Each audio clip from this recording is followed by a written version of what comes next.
Ribbon Beer presents Blue Ribbon Town, starring Groucho Marx, with his special guest, Jack Benny. Come on down to Blue Ribbon Town, where you'll down your daily fare. With Jack Benny visiting us, there's plenty of excitement in Blue Ribbon Town tonight. Ready and eager to greet their famous guests are Fay McKenzie, Bill Days, Leo Gorsey, Robert R. Brewster and his Blue Ribbon Blenders, yours truly, Ken Niles, and the leading citizen of Blue Ribbon Town, our happy host of hilarious hijinks, Groucho Marx.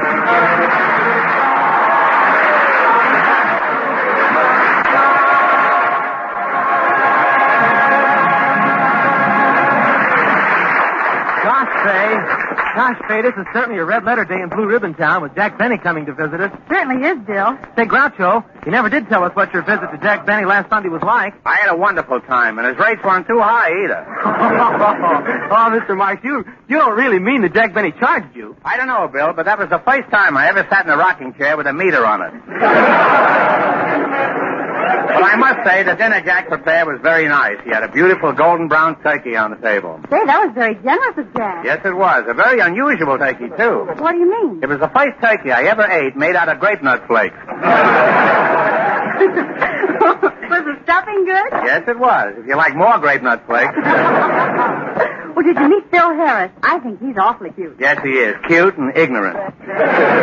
You should have heard what he told me when I asked him if he liked the songs of Rimsky-Korsakov. Why? What did he say? He thought they were a great team and wanted to know which one did the lyrics, Rimsky or Korsakov. And when I asked him about Tchaikovsky's Nutcracker Suite, he wanted to know what hotel it was in.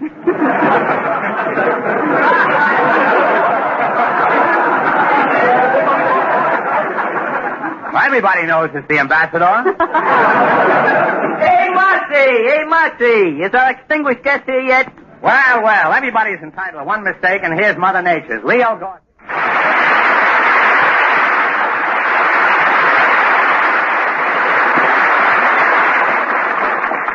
Hey, Marcy, I just heard you talking about Phil Harris.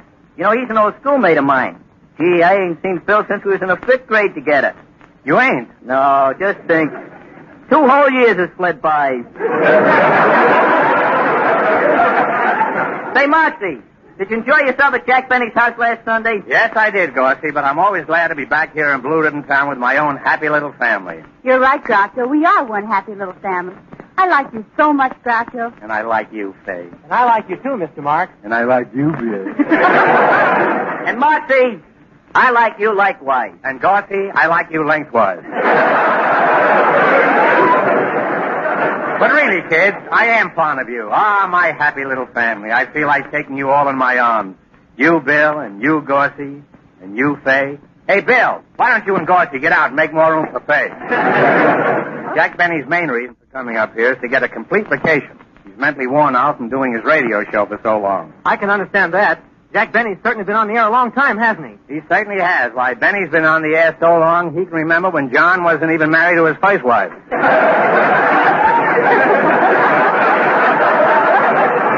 Well, what do you want us to do? I don't want you to mention a single word about radio to Jack Benny, or to do anything that will even remind him of radio. You see, Benny has radioitis. Oh, I get it. You mean he's allergic, huh? Gorsey, I bet you don't even know what allergic means. Hey, certainly I do. Then he's allergic to radio like I'm allergic to jail.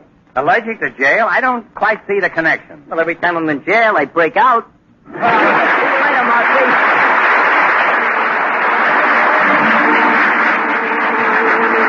Well, Fay, while Gorsey's breaking out of jail, why don't you break in the song? I'd like to, Ken. I'll sing Suddenly It's Spring from the Paramount picture, Lady in the Dark.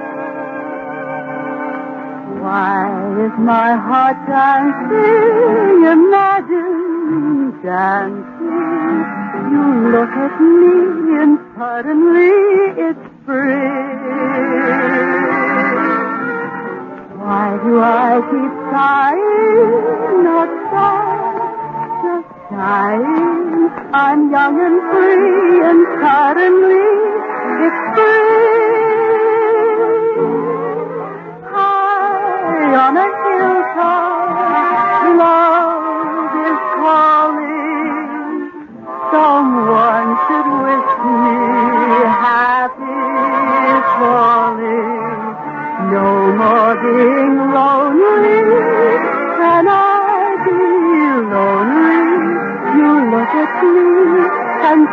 suddenly it's spring.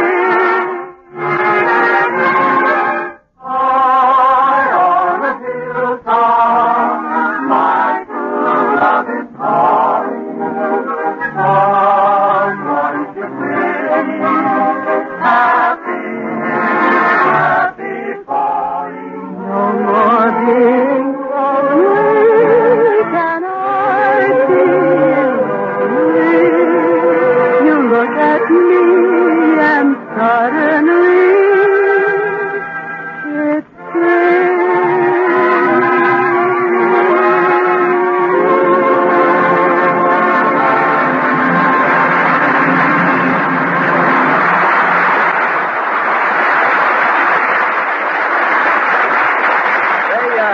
Groucho, I'd like you to meet a man. There goes Niles again, bringing another Pat-Pappy poet. Who is it this time, Niles? Well, this is Simon the Swami. He's a crystal gazer and a very jovial person. A jovial crystal gazer, eh? Yes, how does he strike you? I don't know how he strikes me, but I'd sure like to strike him. You would? Why? I've always wanted to strike a happy medium. Silence! I'm Simon the Swami. My marvelous crystal can tell you if Mama is packing a pistol and whether the step you are planning to take will land on a pillow or poison a snake. But these days I work gazing carefully through our gun sights for errors. I find very few. And during my leisure, I comfortably peer into crystal clear glasses of blue ribbon beer.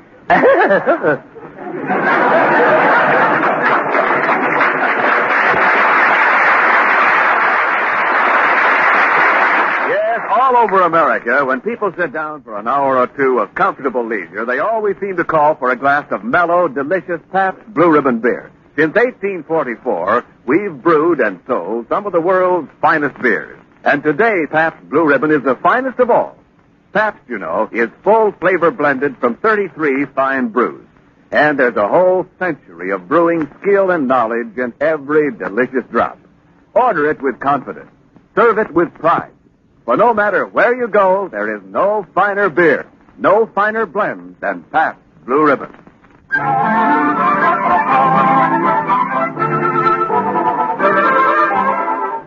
Well, I'm glad the kids are all left. I want Jack Benny to feel like he's really going to get a rest from radio. Oh, there's Benny now, pulling out in a taxicab. I'll open the door for him. But driver, 35 cents.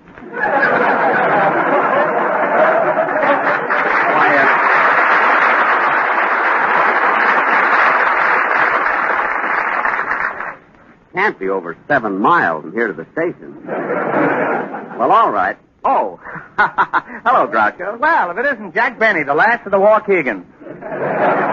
Come on, Jack, come into my house. Relax and make yourself comfortable. Thanks.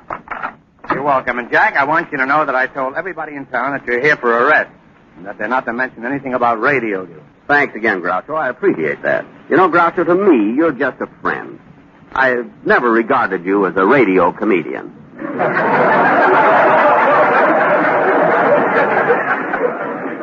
Don't look now, Jack, but you just lost a friend. Well, now that you're here, you may as well start relaxing. Just sit back in that easy chair there, and I'll get you a little snack I've prepared over there on the table. Oh, good. I could eat a little something. Here you are, a bowl of your favorite grape nut flakes.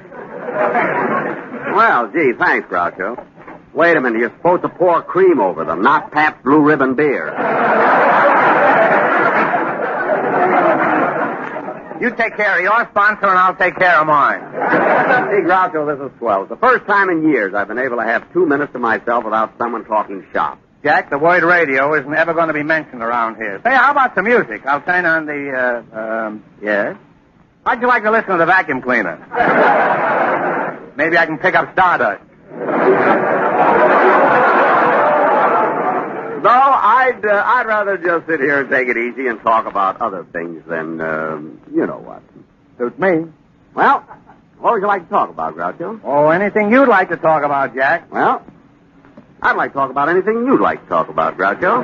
Well, that settles it. We'll talk about women. Say, how are you and Gladys Zabisco? Are you still that way about each other? Gladys? Yeah. No, we've, shall we say, fifth? pardon me. I didn't mean to serve it. Well, that's too bad, Jack. Oh, by the way, Gladys was a waitress, wasn't she? Yeah. Guys, I'm really broken up about it. You really liked her, Jack? Yeah. I loved her. Gee, she was cute. Used to get a lot of tips, too.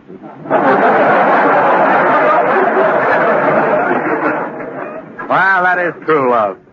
Oh, well, that's enough about women. Say, there's a great trout stream near here, Jack. How about you and me doing a little fishing? No, I just want to relax. No fishing? No fishing. All right, and let's talk about women again. Say, Jack, remember that little dance that we both went for when we were in Vaudeville? What was her name again? You mean Lena Hackenbush? Yeah, little Lena. Remember little Lena Hackenbush? Yeah. I also remember that nasty trick you played just because she liked me better than you. What do you mean? Well, Lena always went for athletic men, and what she admired most about me was my flat, trim waistline. So you try to convince her that I wore a girdle. Not true. I never said you wore a girdle. No, you never said it, but every time I was out alone with her, you'd sneak up from behind and snap me.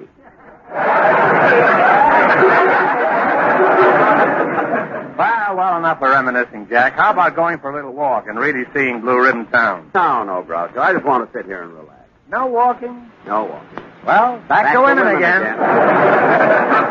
Say, by the way, Jack, I have a picture of you and Lena Hackenbush upstairs that was taken 20 years ago. Gosh, Groucho, 20 years ago. Would you get it for me?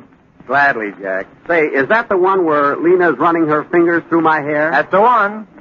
Gee, I'd love to see Lena again. And I'll bet you'd love to see your hair again.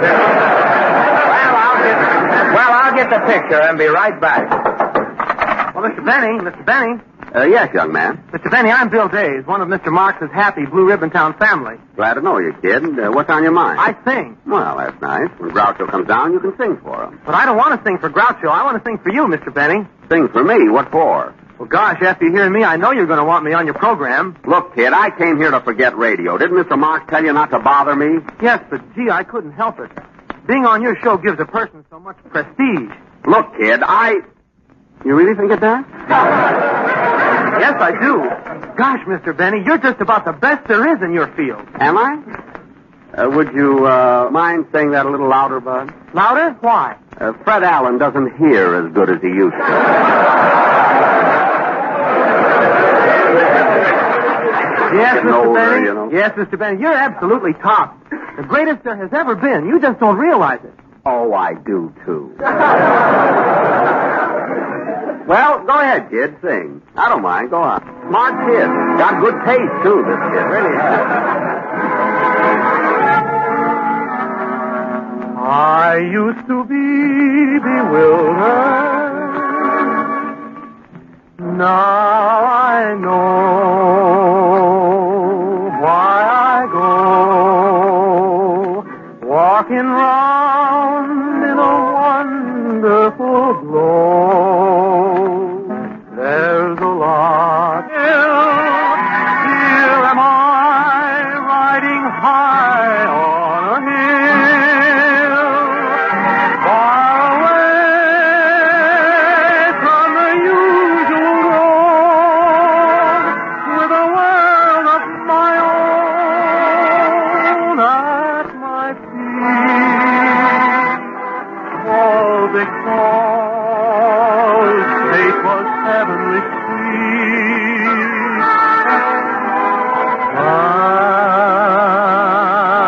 And of that we meet.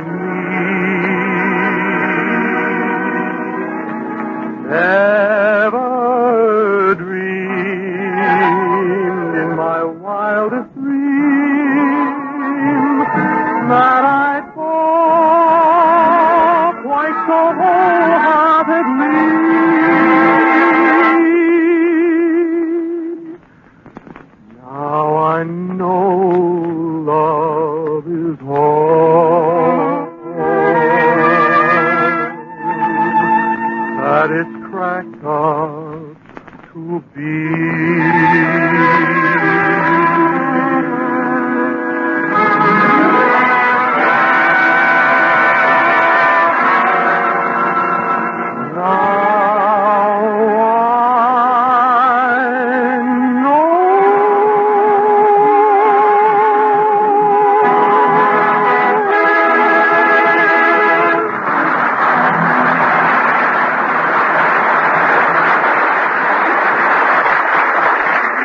How do I get to be on your show, Mr. Benny? Well, gosh, kid, I don't know. You're a tenor. What's wrong with that? Don't you always have tenors? Kenny Baker, Dennis Day? Yes, I never fail to have trouble with them about money. And then, kid, with tenors, you always have mother trouble. Tenors just seem to have mothers. I can't imagine why. But gee, don't you think having a mother is pretty true of most people? Yes, I suppose so. But with tenors, somehow it's worse. Tenors have mothers who look like fathers.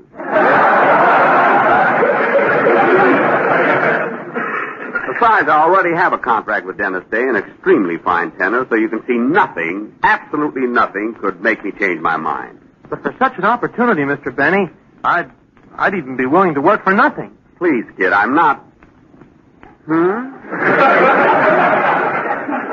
I wonder if Dennis's mother would slug me if I broke this contract. Kid, you say you'd be willing to work for nothing? Well, practically, I'd be willing to accept $40 a week. $40 a week? Who do you think you are, Lawrence Tibbett? Why, Dennis only gets 35 now. He thinks he gets 186,000, you know. On the other hand, if you'd be willing to work for... Hold on there, Benny. A fine thing, a guest to my house trying to steal my tenor. There's nothing lower than a man who'd steal a tenor, unless it's a man who'd steal a bass. I wouldn't have said that, Benny, except that the baseball season's just about to start. And have to give me that line about not talking shop. But Groucho, I didn't approach him. He approached me. That's right, Mr. Marx. I'm sorry, but I couldn't resist the opportunity to get on his show. Do you realize that being with Jack Benny automatically means being a great success? Oh, I don't know. Well, it's true. Name one person on Jack Benny's show who hasn't become a famous man. All right. Mary Livingston. Now run along, and let's not hear any more of this.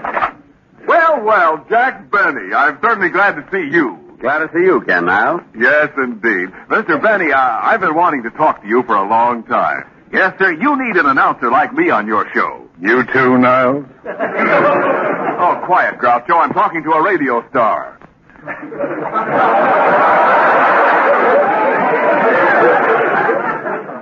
You know, Jack, Don Wilson's not laughing like he used to. That booming quality, that wonderful chuckle, those real honest-to-goodness guffaws, he just doesn't have it anymore. He doesn't? No. Now, just try me out. I'll throw you a feed line for an old joke. Any old joke. The way he throws himself at the man is degrading. Let's see. Say, Jack, who's that lady I saw you with last night? Oh, well, all right. That was no lady, Ken. That was my wife. Isn't that wonderful? That's marvelous, isn't it? Isn't it revolting? Well, what do you say, Mr. Benny? Am I better than Don Wilson? Well, I don't know. Wilson is fatter than you. He has more to laugh with.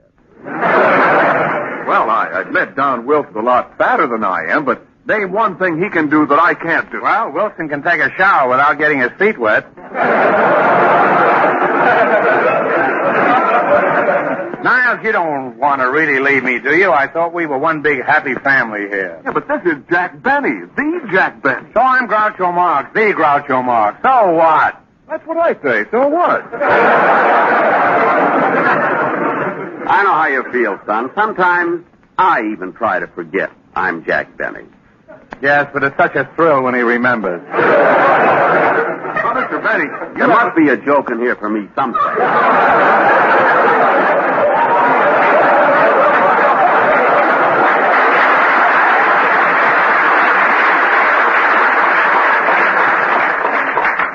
You want me to help you look, Jack? Well, Mr. Benny, you haven't given me a chance. You haven't heard me do a commercial. Just listen. Niles, will you get out of here and let Benny and me go back to what we were discussing? Oh, women. Well, while you're on the subject of beautiful women, Groucho. I defy you to make a commercial out of that one. Don't be too sure. Did you ever stop to think that a beautiful woman is a perfect blend of lovely attributes? Her smile, her grace, her lovely face, and so forth. There he goes with that magic word, blend. It is a magic word, Groucho, especially when it comes to beer. You see, skillful blending of a number of different brews brings a smoothness and mellowness to beer that you just can't get any other way. Pabst, you know, is full flavor blended from no fewer than 33 fine brews. That's why a glass of Pabst is like an old friend. Its welcoming flavor is always the same, always delightful. Remember, there's a century of brewing skill in every delicious drop of Pabst Blue Ribbon. A 100-year tradition of hospitality in every sparkling glass. So, order it with confidence. Serve it with pride. For no matter where you go, there is no finer beer, no finer blend than Pabst Blue Ribbon. Well, there it is, Mr. Benny. Think it over. I'll be waiting for your answer. Toodle-doo. Shall we dance? Fine, happy family I've got. That's the second trader who wants to desert me. Isn't a fine rest I'm having away from radio. I had to come back for that line, you know. Oh, Groucho. Hello, Fay. I'd like Oh, to... you don't have to introduce him. Anybody'd know this is Jack Benny. Oh, I guess I am rather easy to recognize. Oh, yes, I've seen you in pictures, and I could tell it was you by your kind eyes, your strong, manly jaw, your big, brawny arms rippling with muscles.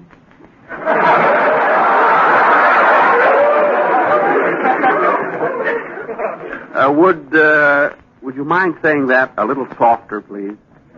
Softer? Why? My draft board is listening in. Oh, but Mr. Benny, you do have such a nice physique, such a trim, fit waistline. Well, I...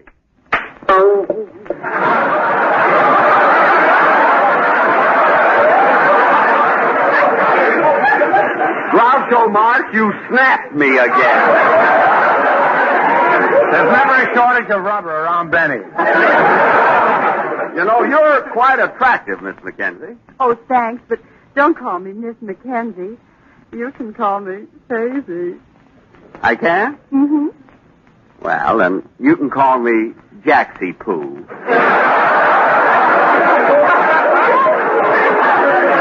And you can call me when my stomach returns to normal. You know, In about 3 months. You know, Faisy, now that I've met you, I'm going to hate leaving Blue Ribbon Town. Too bad you don't live in Hollywood. We could see more of each other. Well, Jackson Pooh, I'd love to live in Hollywood if I thought I could find a job there. Well, Faisy Pooh, I'm a rather important man in Hollywood. I could probably line up some sort of a position for you. Oh, Pooh, how wonderful. I know I'll be very happy working on your show. Pooh? Was that Pooh or Pew? P-O-O. Well, Miss Mackenzie, I did not offer you a job on my show. I came here to forget my show. Oh, but Jackson Pooh, how can you forget your show? A great comedian like you. Why, as far as I'm concerned, you're the grand old man of radio.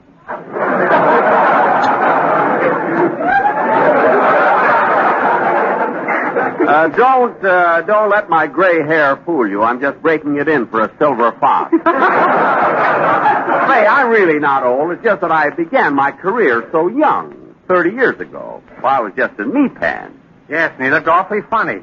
A grown man of 25 running around in knee pantsy poo. Excuse me while I answer the phone.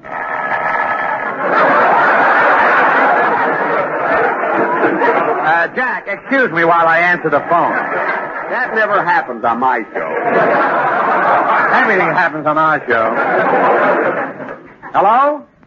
No, goodbye. Who was that, Groucho? It was the wrong number. That's never happened on any other show before either. Hiya, Marcy. Hiya, Mr. B. Say, I've been listening to your programs lots of times, and I think it's great. Well, I'm glad you enjoyed, Mr. G, but I don't care to discuss. There's one thing wrong, howsoever.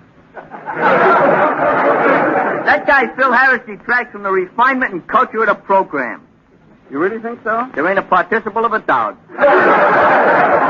And believe me, the lack of culture is a terrible curse that should be visited on no man. You're absolutely right, Gorsey Pooh. So please stop visiting me. Not only is Phil Harris ignorant, but he also has a terrible vocal berry. The guy knows nothing about nothing, especially grammar.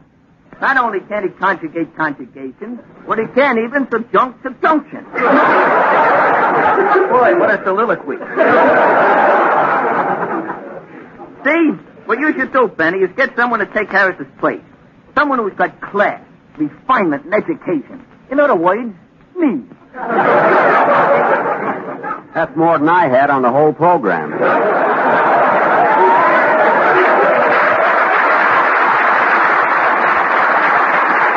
Well, I'll tell After you, listening Jack. to you, Gorsey, Phil Harris sounds like Anthony Eden. Well, I know my speech ain't so hot, but my writing is very audible.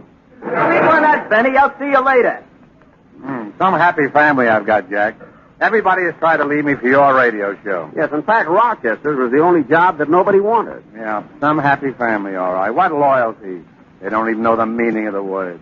Loyalty, faith, semper fidelis, it's discouraging. Oh, come, Groucho. Chin up. Carry on. No, Jack. Without the loyalty, without the faith of those one holds dear, life becomes nothing but a hollow mockery, a sham. A mere existence, hardly worth continuing. I wouldn't try so hard, Groucho. It's too late for the Academy Award. You know? He just had scars that never felt a wound. Oh, I know you're hurt, Groucho, but after all... You're a good friend, Jack, but don't try to soften the blow. I'm disappointed in my so-called friend. Wanted to leave me to go with your show. It hurts, Jack. It hurts here. Now it hurts there, too. There, Groucho, don't take it so hard. I can't help it, Jack. There's only one thing left for me to do now. What's that? Mr. Benny, how about you all letting me take Rochester's place?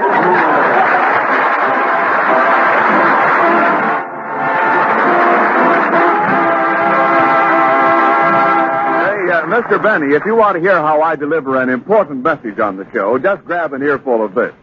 Neighbors, income taxes are vital to the support of our government. Right now, I'd like to let everybody in on a message I have here from Uncle Sam.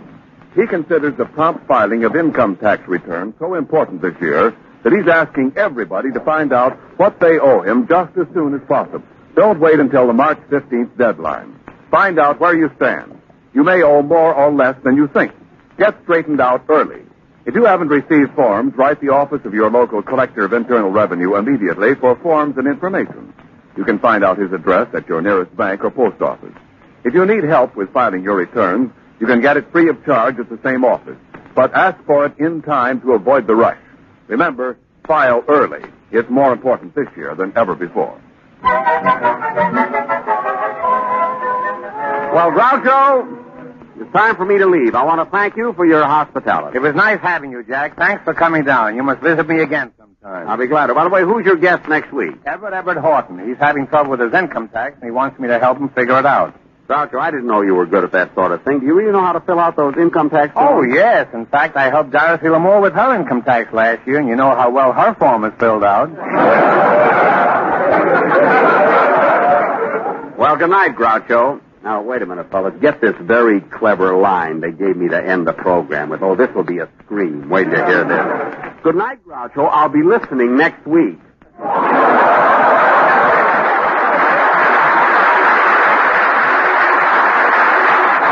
I suppose you think mine is any better, huh? Listen to the one they gave me. So long, Jack Benny. Thanks again. Good night, neighbors. Remember, if you want the real lowdown on how to laugh off your income tax, don't forget to listen to Groucho Marx telling Everett Horton all about it next Saturday. All the rest of our regulars will be on hand, so join in the fun and come on down. This program is directed by Dick Mack and is brought to you by the Pabst Brewing Company in Milwaukee, Wisconsin and Peoria, Illinois. This is CB.